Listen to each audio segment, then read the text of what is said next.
Florida woman's car caught fire with kids inside while she shoplifted. This is far beyond being just irresponsible. Irresponsibility will leave a little bit of hope that maybe she had some hindsight or some afterthought to what happened. No, this is carelessness. She's already pled not guilty to the charges presented to her, which tells me that her children almost losing their life in a car fire wasn't even a wake up call. It wasn't a moment of clarity. It was just a hindrance to what she had planned to do, which was just to go steal. A Florida woman has been charged with aggravated child abuse and arson after leaving her children inside her car, which caught on fire as she was in the store attempting to shoplift merchandise. Here's a tidbit for you. In 2022, 33 children died as a result of being left in hot cars. Here in 2023, 6 children have died so far. So that's a fatal risk by itself. We haven't even factored in carjackings or just flat out kidnappings. Alicia Moore, 24,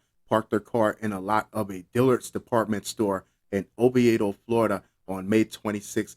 Dillard's is very popular in the South, and the way it's described is that it's not quite like a Walmart, but more like a TJ Maxx or a Marshall's. Leaving her children inside, according to a probable cause affidavit for her arrest published by the Oviedo Police Department. While inside Dillard's, members of the store's loss prevention team saw Moore and an unidentified man concealing items to steal over the course of an hour, police said. This is what I take from that. Not only was she careless, she was also thoughtless, because regardless if the car caught fire or not, she was still on her way to get arrested for shoplifting. So in the end, the kids weren't even a thought for her. They were more of an interruption. As Moore walked towards the store's exit, she saw her car engulfed in flames and dropped the merchandise she allegedly intended to leave with, they allege. At this point, it's such a horrible look. She could have been more distraught about the car than she was about the kids. A shopper at the mall saw the burning vehicle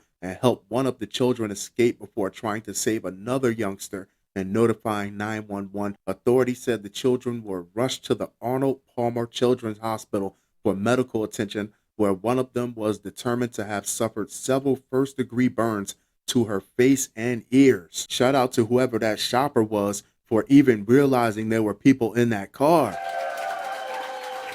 Because leave it to mommy dearest over here, this would have been a very tragic story. It was not immediately clear how the fire started, but the car was completely destroyed, police said. Moore was subsequently arrested by officers on an outstanding warrant from a separate incident in nearby Sumter County, Florida, for petty theft and battery of a person 65 or older, jail records show. How much you want to bet she had the kids along for that too? She has pleaded not guilty to her charges, and her bond has been set at $48,000, CNN reported. There are a lot of cases where it's actually sad to see Child Protective Services step in and get into the kids' lives, but somehow I don't think this woman will bat an eye. Look at the events that took place and tell me she would give a damn if they stepped in and took those kids.